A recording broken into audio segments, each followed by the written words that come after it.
Saudara, penambahan kasus positif COVID-19 terus melonjak tinggi. Presiden Joko Widodo mengatakan kasus harian COVID-19 menanjak akibat penularan varian Omikron.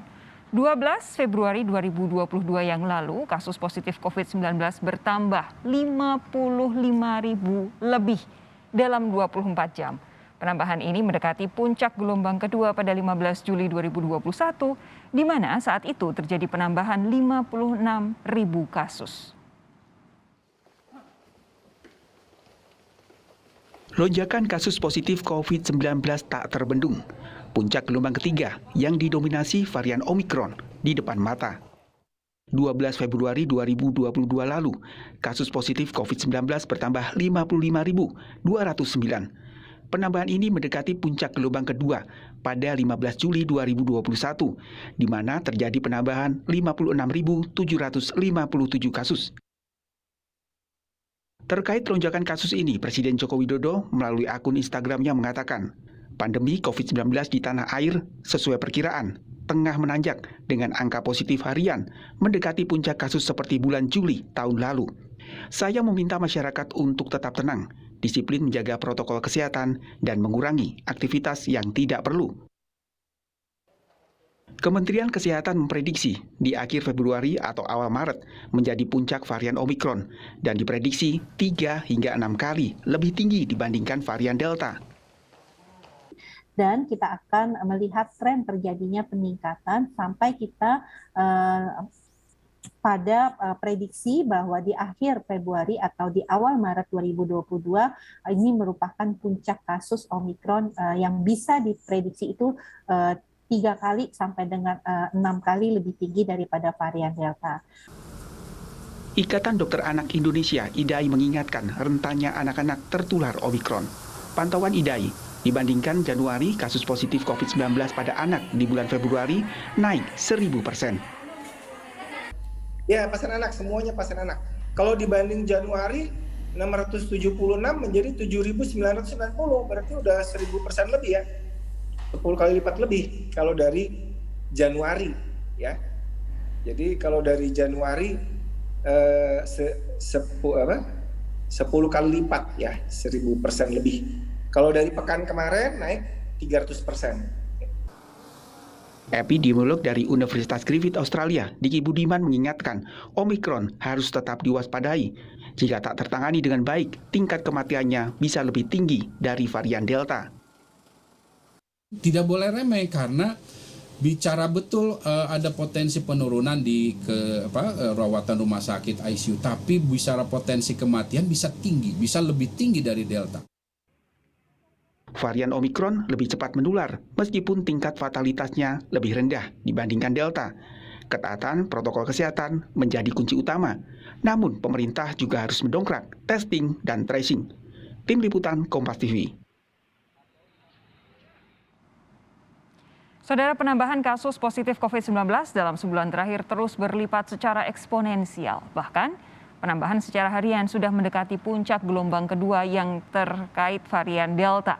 Kita akan berbincang dengan juru bicara Kementerian Kesehatan, Siti Nadia Tarmizi. Lalu nanti akan bergabung bersama kami, Ketua Umum Ikatan Dokter Anak Indonesia atau IDAI, Piprim Basarah Yanuarso. Saya mengucapkan selamat malam lebih dulu untuk Mbak Nadia. Halo Mbak Nadia, sehat ya? Sehat, alhamdulillah Mbak Sofi. Oke. Ini kan saat ini kondisi varian Omikron itu secara eksponensial naik. Hari ini aja nih agak turun, tapi ini selalu turun ketika hari Senin. Karena kita mendapatkan data di akhir pekan begitu. Biasanya memang ada tren turun, baru besok akan kelihatan jumlah angka yang sebenarnya.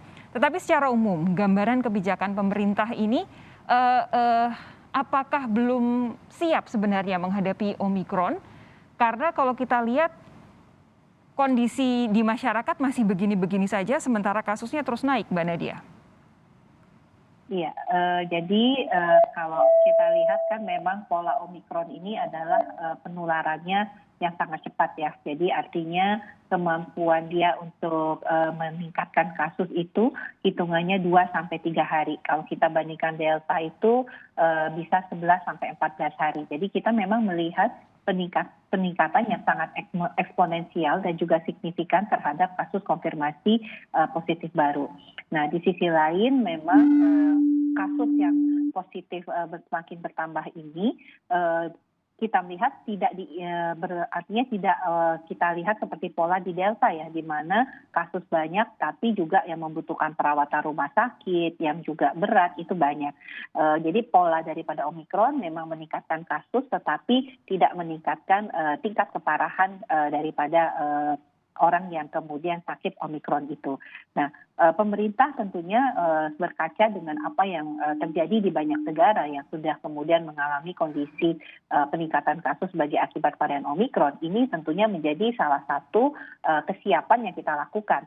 Artinya, walaupun secara persentase bahwa yang membutuhkan perawatan rumah sakit untuk varian Omikron itu hanya 20-25% daripada orang yang membutuhkan perawatan rumah sakit di saat Delta, tetapi kalau kita lihat secara absolut, angkanya bisa saja sama.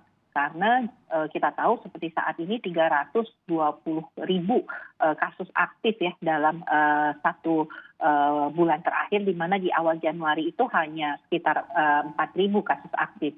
Jadi memang peningkatannya sangat besar ini tetap harus kita waspadai walaupun dia gejalanya ringan. Kesiapan di fasilitas pelayanan kesehatan harus tetap kita optimalkan. Ini di sisi tentunya hilir. Di hulu, prokes tentunya harus menjadi salah satu yang menjadi pertimbangan kita untuk jangan sampai prediksi peningkatan kasus yang bisa 3-6 kali tadi tidak terjadi. Mbak Nadia, begini. Saya secara pribadi menolak untuk melihat angka-angka ini hanya sebagai data begitu ya. Masyarakat hanya direduksi sebagai angka. Yang jelas walaupun hari ini kasus itu turun menjadi sekitar 36.000, tetapi kematiannya masih justru naik. Kemarin kita lihat 111, hari ini 145 meninggal. Dan kalau memang dibandingkan dengan Delta, itu memang angkanya lebih kecil. Tetapi kan kalau kemudian bandingan kita hanya Delta, apakah peran kita untuk melindungi masyarakat sebesar-besarnya supaya jangan sampai justru ada yang meninggal. Di sisi lain vaksinasi ini juga sangat rendah catatannya hari ini. Kalau tidak salah hanya sekitar 110 sampai dengan 112.000 dalam satu hari vaksinasi, baik itu vaksinasi pertama, kedua maupun ketiga. Apa tanggapan Mbak Nadia? Ya, artinya kita tahu bahwa varian baru ini termasuk varian Omikron ini sesuatu yang tidak bisa kita hindari ya.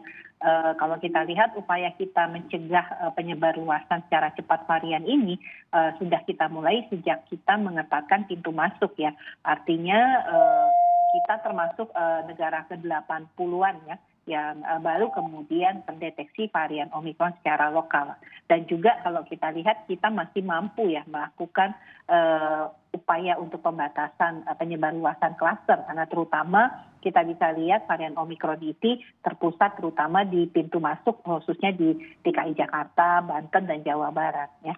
Jadi kita setuju bahwa ini bukan angka, tapi angka ini tentunya menjadi kewaspadaan kita. Mbak Nadia, satu hal beberapa waktu yang lalu Anda dan juga teman-teman dari Kementerian Kesehatan termasuk Pak Menkes bilang bahwa kita akan menghadapi lonjakan kasus Omikron ini bisa sampai 5-6 kali lipat dari kasus Delta. Ada angka yang sempat disebut yaitu sampai 340.000 kasus per hari. Tetapi bagaimana mungkin bisa mendapatkan angka seperti itu kalau sampai dengan saat ini jumlah tes kita saja PCR maupun antigen 300.000 aja nggak nyampe? Ya, tentunya kita tahu bahwa tracing dan tracing ini merupakan salah satu strategi juga ya untuk tadi menekan kemungkinan terjadinya lonjakan kasus 3-6 kali lipat. Kita pasti bisa melihat ya, artinya tadi tetap proporsi yang akan masuk ke rumah sakit ataupun juga membutuhkan perawatan itu akan meningkat kalau jumlah orang yang terinfeksi juga banyak. Jadi kalau misalnya testing tracing kita belum mencapai angka tersebut, kita punya satu lagi nih alat indikator untuk memonitor. Dan ini juga ada di dalam indikator PPKM level, yaitu jumlah kasus sedang dan berat yang dirawat di rumah sakit. Kalau terjadi peningkatan yang sangat signifikan, sementara jumlah kasus yang ringan atau tidak bergejala itu sedikit ya, artinya ini tentunya sesuai yang tadi Mbak Sofi sampaikan, mungkin saja banyak orang yang belum dites atau karena dia merasa tidak bergejala, dia tidak merasa harus dites ya, karena kita tahu pola Omikron ini kan cenderung dia tidak bergejala atau kalau gejalanya muncul, gejalanya ringan atau seperti flu biasa.